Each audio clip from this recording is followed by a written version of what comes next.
আসসালামু আলাইকুম। সম্মানিত ভিউয়ার্স, যারা ভিডিওটি দেখে ক্লিক করেছেন সকলকে অনেক ধন্যবাদ এবং সম্পূর্ণ ভিডিওটি দেখার জন্য অনুরোধ জানাচ্ছি।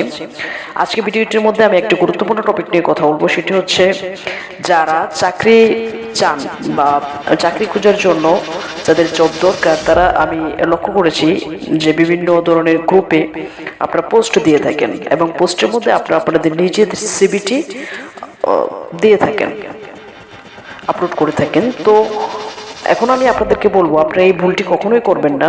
আপনার সিভি হচ্ছে আপনার একটা দলিল, আপনার জীবনের একটা গুরুত্বপূর্ণ ডকুমেন্টস। আপনি এটা যে পাবলিকলি আপনি এভাবে শেয়ার করতেছেন, এটা সম্পূর্ণ একটা ভুল কাজ করতেছেন, যেটার জন্য পরবর্তীতে আপনাকে অনেক বেশি সাফার করতে হতে পারে। আমি আজ আপনাদেরকে একটা ছোট্ট ঘটনা বলি, যেটা আমার জীবনের, আমি আমার বাস্তব অভিজ্ঞতা থেকে বলছি। আপনারা জানেন যে আমি অ্যাডমিনে কাজ করি। তো এক সময় আমার এখানে একটা ছেলে আসলো, ওর নতুন জয়েনিং হয়েছে। তো আমি ওর জন্য কম্পিউটার নতুন একটা ফোল্ডার ক্রিয়েট করতেছিলাম ওর ডকুমেন্টসগুলো দিয়ে। তো ওর নাম দিয়ে আমি যে ফোল্ডারটা ক্রিয়েট করলাম, আমি দেন খেয়াল করলাম যে আমার কম্পিউটারে সেম নামে আর একটা ফোল্ডার ক্রিয়েটেড আছে। তো আমি ভাবলাম কি ছেলেটা আগে জব করছে কিনা। তো আমি ওই ফোল্ডারটা ওপেন করার পর দেখতে পেলাম যে এই নতুন ছেলেটার যা ডকুমেন্টস আর আমার ফোল্ডারে এক্সিস্ট, যে আমার কম্পিউটারে যে এক্সিস্ট ফোল্ডার আছে, ওইটা আরও 1.5 বছর আগের করা, ওইটা একই ডকুমেন্টস, সেম ডকুমেন্টস, শুধু ছবিগুলো চেঞ্জ।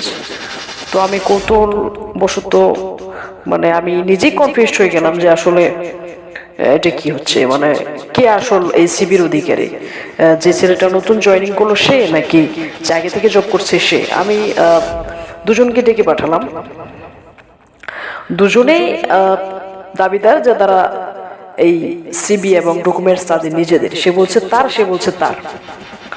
তো আমি এখন কাকে কি বলবো আসলে। আমি একটা পর্যায়ে আমি ঊর্ধ্বতন কর্তৃপক্ষের সাথে কথা বললাম এই ব্যাপারে নিয়ে। তো তারা দুজনকেই চাকরি থেকে সাসপেন্ড করে দিলেন। যে নতুন জয়েন করার কথা ছিল সে তো তার জয়েনিং লেটার বাদ করে দিলেন, আর যে চাকরি করছিল তাকেও সাসপেন্ড করে দিলেন।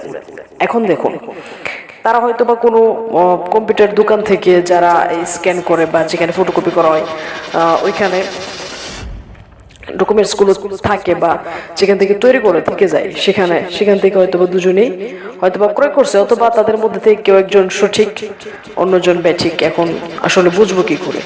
তো আপনারা যারা এই ভুলটি করেন, আপনাদের নিজেদের সিবি পার্সোনাল ডকুমেন্টসগুলো, এখানে আপনার ন্যাশনাল আইডি নাম্বার থাকে, তারপরে আপনার ফোন নাম্বার, আপনার ইমেল, এটা আপনার সব কিছুই থাকে। এগুলো যারা এইভাবে পাবলিকলি আপলোড করে দেন, এটা চরম একটা বোকামি করতেছেন। আশা করি আপনারা পরবর্তীতে এই কাজগুলো করবেন না। সবাই সতর্ক থাকেন এবং সাবধান থাকেন, প্রতারক থেকে সাবধান। ধন্যবাদ সবাইকে। আসসালামু আলাইকুম।